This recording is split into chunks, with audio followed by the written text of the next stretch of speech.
Media sosial dihebohkan dengan sebuah warung makan yang menyediakan menu khusus, menu kontroversial, olahan rendang daging babi di Kelapa Gading, Jakarta Timur. Warung makan tersebut bernama Babi Ambo. Menuai pro kontra di berbagai kalangan, mulai dari ketua MUI sampai ketua suku adat Minang dan para politikus yang ada di Indonesia ini, semua menyuarakan tentang konflik tersebut. Orang asli suku Minang mengaku originalitas budayanya merasa dihina, terusik dan terganggu dengan adanya menu makan yang kontroversial tersebut. Lantaran masakan Padang diketahui selama ini sebagai makanan yang halal dan dipandang haram ketika adanya olahan rendang daging babi.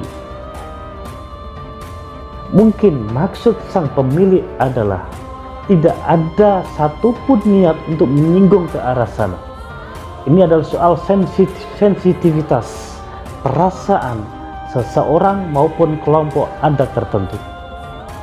Bagi sang pemilik, mungkin niat dia adalah sebagai salah satu trik marketing, strategi marketing untuk menggait, menarik para pembeli atau pelanggan mereka. Sebetulnya arahnya ke sana niat baiknya, agar dikenal ramai dan laris dagangannya, membuat sesuatu atau nama yang unik lain daripada yang lain. Akan tetapi kesalahan besar dan fatalitasnya terletak pada kode etik perasaan yang diabaikan. Kode etik perasaan yang diabaikan yang saya maksud di sini adalah sang pemilik tidak menghiraukan bagaimana akibatnya jika saya membuat usaha warung Babi Ambo ini yang merupakan menu utama khususnya adalah olahan rendang daging babi. Bagaimana sensitivitas saudara-saudara kita dari suku Minang asli di Sumatera Barat maupun khususnya orang Islam. Sebetulnya fan-fan saja, tidak ada masalah, no problem, membuat sebuah kreativitas dalam sebuah karya atau kalian dagang atau berbisnis, itu hal yang lumrah. Apapun bisa kita lakukan trik dan strategi marketingnya. Akan tetapi setidaknya kita juga harus berpikir ke depannya untuk lebih open minded. Kira-kira apa yang kita lakukan saat ini bisa menimbulkan kegaduhan enggak? Bisa menimbulkan kericuhan nggak di dunia media sosial? Itu yang perlu kita garis bawahi.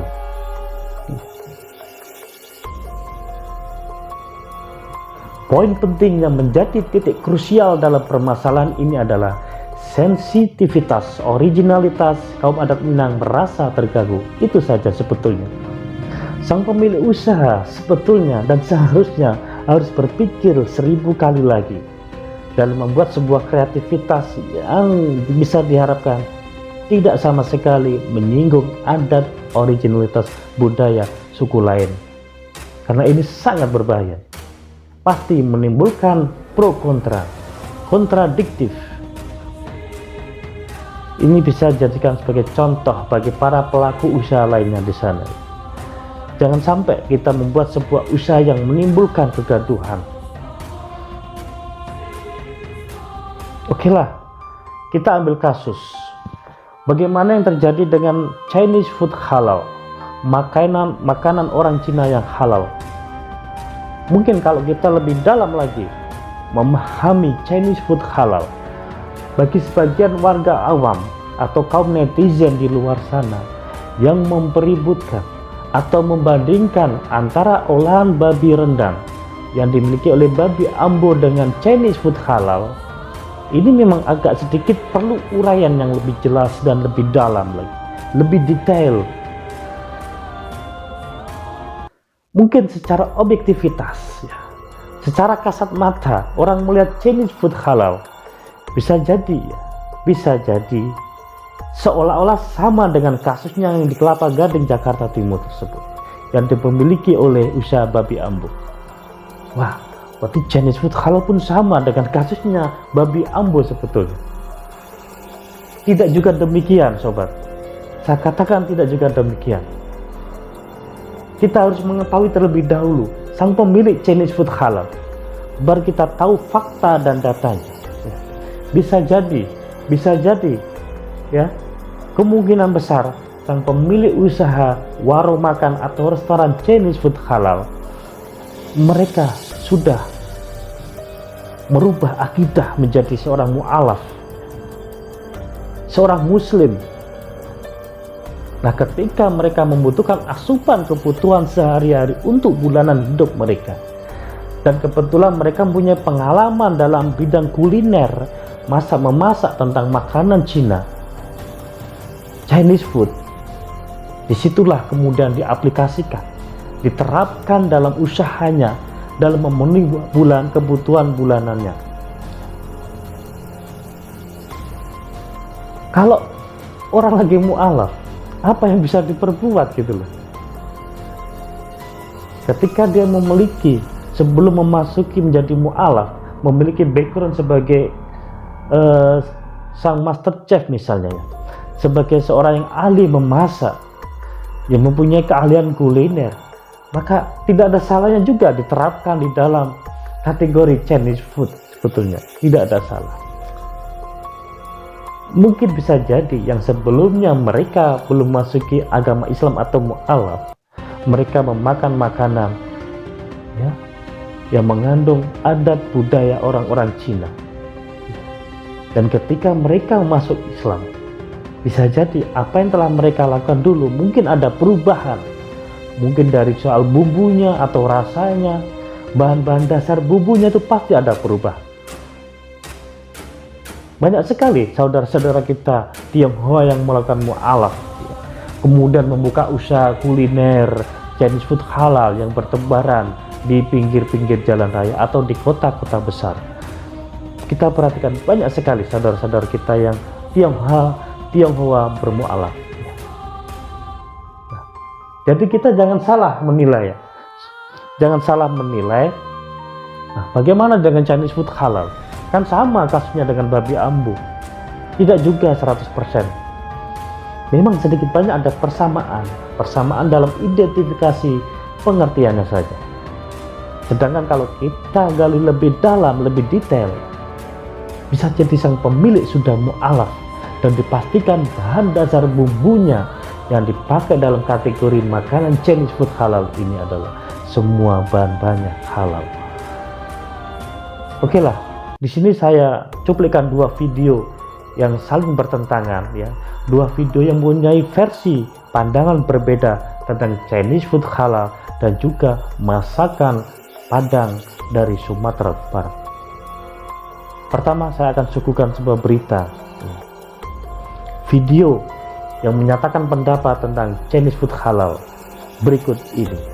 Rendang babi kena kasus. Kalau Chinese food halal, padahal Chinese food gak sekedar makanan, tapi juga tradisi orang Tionghoa. Punya makna identik sama babi, bumbu pakai mirin, anciu, arak, ya minimal minyak babi lah. Hari besar kayak Imlek, itu wajib makan babi. Jadi aku sih mikirnya emang gak semua orang bisa makan babi. Alasannya juga banyak, ada sing keagamaan, kesehatan, selera. Ada juga kan orang sing gak makan ayam karena alergi. Terus ada sing agama Hindu gak makan sapi, jadi gak bisa makan rendang. Menurutku Chinese food halal ya gak apa-apa, tapi ya sing genah ngono lho. Contohnya bakpao, namanya aja pakai bak, tapi isinya apa? Strawberry, coklat, kacang. Jadi berarti inget-inget aku mau beli bakpao, tapi malah song. Untung ada P3 alias pertolongan pertama pada kebetean. Jadi bisa tenang, happy lagi. Brownies crispy emang the best.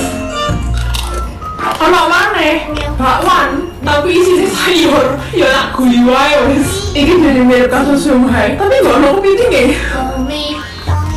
Jadi apa menurut kalian Chinese food halal? Dan ini adalah versi video tentang pandangan makanan Padang dari Sumatera Barat berikut ini. Rendang babi Padang. Nah sebenarnya gini, kita nggak mempermasalahkan rendang babi atau apanya. Terserah mau rendang apapun, asalkan jangan bawa-bawa nama Padang, apalagi Minangkabau, karena kita membawa yang namanya suatu daerah atau suku. Nah, karena suku di kota Padang itu adalah suku Minangkabau, yang mana ada ibasandi syarat basandi kitabullah, yang mana semuanya sesuai dengan aturan Islam. Kalau tidak sesuai dengan aturan Islam, itu tidak Minangkabau lagi, hilang Minangnya, tinggal kabaunya. Oh iya, sekalian buat teman-teman di luar sana yang belum tahu, Padang itu adalah kota yang terletak di Provinsi Sumatera Barat. Jadi suku asli kota Padang itu adalah Minangkabau. Kayak gini nih, gak ada yang namanya suku Jakarta, yang ada suku Betawi, gak ada yang namanya suku Bandung, yang ada suku Sunda, gitu. Setelah kalian melihat cuplikan dua video tersebut yang memberikan perbedaan pandangan terhadap Chinese food halal dan juga makanan Padang, apa yang bisa kalian tebak? Ini memang butuh pemahaman yang lebih dalam lagi. Bahkan butuh duduk bersama, diskusi, bagaimana sih solusi alternatifnya itu? Bagaimana sih solusi alternatifnya tersebut?